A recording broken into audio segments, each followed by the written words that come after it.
far can we get if we sail a little bit high? Robert Yates lived long enough to hear his name announced as a NASCAR Hall of Famer. Although he lost his battle with liver cancer 5 months after he was voted into the Hall, Yates was able to write his own acceptance speech for Friday night's ceremony. It was read by Dale Jarrett, a Hall of Famer who won the 1999 championship driving for Yates. "When I started in racing, this was not the goal," Jarrett read from Yates' speech. "All I wanted to do throughout my career was win races. I would always say I don't race for the money, I race to win. For me, that's what it's always been about, but to be part of this year's induction class is a true honor." Advertising e-read invented by Teeds. Yates was a championship-winning car owner and engine builder who learned from Waddell Wilson and Junior Johnson. He built the power plants for Bobby Allison's 1983 Cup Championship team, and the engines used when Richard Petty drove to his 199th and 200th victories, his last of Petty's career. As a car owner, Yates' drivers won 57 races that included 3 Daytona 500s.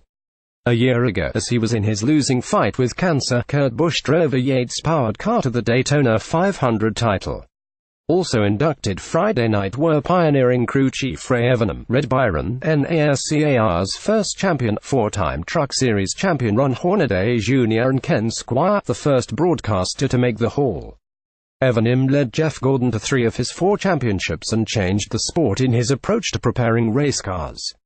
He pushed limits through innovation, engineering, and formed Gordon's Rainbow Warriors pit crew that was the best in NASCAR. It was 1995. "We win the championship in Atlanta. It wasn't the best of days. We didn't perform very well," Gordon recalled. "But we did win the championship.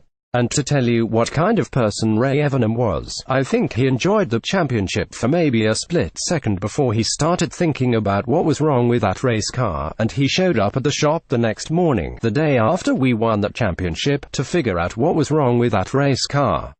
And he found it." Evernham eventually transitioned into car ownership and spearheaded Dodge Motorsports' return to NASCAR in 2001. Hall of Famer Bill Elliott earned Evernham Motorsports its inaugural victory that season, and Evernham collected 15 wins as a team owner. Evernham was inducted by Gordon and his son, Ray J. "A young boy playing with toy cars in a stone driveway at the Jersey Shore could only dream of a moment like this," said Evernham, who thanked mentor and former boss Rick Hendrick by telling the Hall of Fame car owner, "You saw more in me than I saw in myself. You believed in me. I was a young, unorthodox crew chief." Hornaday's 51 victories are a Truck Series record, as well as his championships. He was introduced Friday night by Kevin Harvick, one of the many drivers who Hornaday helped make it in NASCAR. Hornaday frequently allowed young racers to live on his living room couch when they relocated to North Carolina. Among them are Harvick and Jimmy Johnson, who have 8 Cup titles between them. Harvick eventually repaid the favor by fielding a Truck Series team that gave Hornaday 2 of his titles. He revealed he'd spent 2 sleepless nights leading into Friday trying to prepare a speech. "Sitting up here trying to think what you're going to say to anybody, and it's the toughest thing you'd ever say," he said. "Everybody would just say just be yourself, it's easy. It's the frigging Hall of Fame, guys, it's the toughest thing you've ever done." Byron was NASCAR's first crowned champion in the Modified Series and in 1948 the Strictly Stock Series, which is now called the Monster Energy NASCAR Cup Series. His induction was presented by current NASCAR champion Martin Truex Jr. Byron served in the United States Army Air Corps in the Pacific during World War II. He suffered a severe injury to his left leg while flying in a combat mission and later had to wear a specially created steel leg brace while racing. He set the foundation for the rare few who capture the most coveted prize in motorsports, a championship at NASCAR's highest level, Truex said.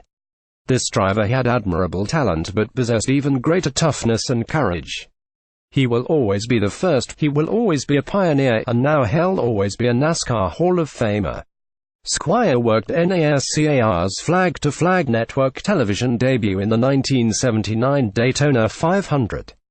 He was introduced by Dale Earnhardt Jr., who is transitioning from racing into broadcasting, and inducted by Vermont Gov.